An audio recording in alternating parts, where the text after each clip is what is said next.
Hi guys, അങ്ങനെ big boss season 7 അവസാനിച്ചിരിക്കുകയാണ്. വിന്നറായ അനുമോൾക്ക് അഭിനന്ദനങ്ങൾ. അനുമോളെ വിജയിപ്പിച്ച ഘടകങ്ങളെ കുറിച്ചുള്ള ഒരു അവലോകനമാണ് ഞാനിവിടെ ആദ്യം നടത്തുന്നത്. അനുമോളുടെ ഫേസ് വാല്യൂ വളരെ കൂടുതലായിരുന്നു താരതമ്യേന. അതായത് ജിഷിൻ, ഷാനവാസ് ഒക്കെ തന്നെ സീരിയലിലൂടെ വന്നവരാണ്, കുറെയൊക്കെ ഫേമസ് ആണെങ്കിലും അനുമോളുടെ ഫേസ് വാല്യൂ മറ്റേതൊരു മത്സരാർത്ഥിയുടെ ഫേസ് വാല്യൂവിനേക്കാളും വളരെ വലുതായിരുന്നു. അത് വളരെ അനുകൂലമായ ഒരു ഘടകമാണ്. അതുപോലെ തന്നെ 2, ഗ്രാമീണ സൗന്ദര്യവും എനർജിയും മറ്റൊരു ഘടകമാണ്. അത് യങ്സ്റ്റേഴ്സിനെയും അതുപോലെ തന്നെ കുടുംബ പ്രേക്ഷകരെയൊക്കെ അനുമോളിലേക്ക് ആകർഷിച്ചു. 3, TV സീരിയൽ രംഗത്തുള്ള മറ്റ് ആർട്ടിസ്റ്റുകളുടെ സപ്പോർട്ട്.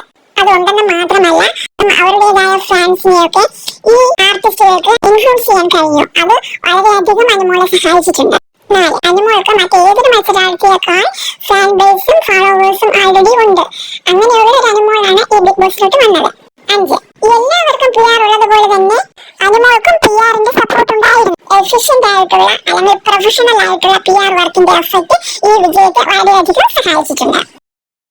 6, അതുപോലെ തന്നെ അനുമോളെ വളരെ ബയസ്ഡ് ആയിട്ട് സപ്പോർട്ട് ചെയ്ത സോക്കോൾഡ് ബിഗ് ബോസ് റിവ്യൂവേഴ്സ്, അവരുടെ റിവ്യൂവേഴ്സും അവരുടെ പ്രേക്ഷകരെ ഇൻഫ്ലുവൻസ് ചെയ്യാൻ കഴിഞ്ഞിട്ടുണ്ട്. അത് അനുകൂലമായ മറ്റൊരു ഘടകമാണ്. 7, പുറത്തായവരുടെ റീയൂണിയൻ. അത് കഴിഞ്ഞുള്ള അവരുടെ ഉപജാപങ്ങളും ഒറ്റപ്പെടുത്തലുകളും അനുമോളെ വല്ലാതെ വേട്ടയാടുന്നു എന്ന തോന്നൽ പ്രേക്ഷകർക്കുണ്ടാവുകയും അവരുടെ സിമ്പതി വോട്ടായി മാറുകയും ചെയ്തു. 8, ആദിലയുടെ ബോംബ് പൊട്ടിക്കൽ. അവർ 3 പേരും ഒരുമിച്ചായിരുന്നപ്പോൾ സ്നേഹത്തോടെ എടുത്ത ഒരു തീരുമാനമാണ് അക്ബറിന് പണി കൊടുക്കുക എന്നുള്ളത്. അവസാനത്തെ വജ്രായുധം പോലെ ആ ഒരു സീക്രട്ട് പൊട്ടിച്ചെങ്കിലും അവര് വ്യക്തത കൊടുക്കാതെ ബിഗ് ബോസിൽ നിന്ന് ആദില പുറത്തു പോയി. ശേഷിച്ചിരുന്ന 100 ആവട്ടെ നീണ്ട ഒരു മൗനവും പാലിച്ചു. അത് അനുമോൾക്ക് സിറ്റുവേഷൻ ഹാൻഡിൽ ചെയ്യാൻ എളുപ്പമായി എന്ന് മാത്രമല്ല, പ്രേക്ഷകർ പിന്നെ കാണുന്നത് കട്ടപ്പമാരുടെ കുത്തേറ്റ് വിക്ടിം എന്ന നിലയിൽ കരയുന്ന അനുമോളെയാണ്. അത് കണ്ട ജനങ്ങൾ മറ്റുള്ളവർക്ക് കൊടുക്കാൻ വെച്ചിരുന്ന വോട്ട് കൂടി അനുമോൾക്ക് കൊടുത്തു. 9, ജിസേലിന്റെയും ആര്യന്റെയും പുതപ്പ്.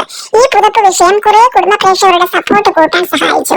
അവർക്ക് ആ വിഷയത്തിൽ പറയാനുള്ളത് അനുമോൾ പറയുന്നത് കേട്ട് സംതൃപ്തരായി അവർ വോട്ട് അനുമോൾക്ക് കൊടുത്തു. അതുപോലെ തന്നെ അവിടെ എല്ലാവർക്കും PR ഉണ്ടായിട്ടും അനുമോൾ മാത്രം PR-ന്റെ പേരിൽ വേട്ടയാടപ്പെട്ടപ്പോൾ സത്യത്തിൽ ആർക്കും വിഷമമുണ്ടാകും. ആ വിഷമം വോട്ടായി മാറി. അവസാനം ഭാഗ്യം, ദൈവാനുഗ്രഹം എന്നുള്ളത് വലിയൊരു ഘടകമാണ്. ഇപ്രാവശ്യം ദൈവാനുഗ്രഹം അനുമോളുടെ കൂടെയായിരുന്നു. അനുമോൾക്ക് എന്റെ അഭിനന്ദനങ്ങൾ.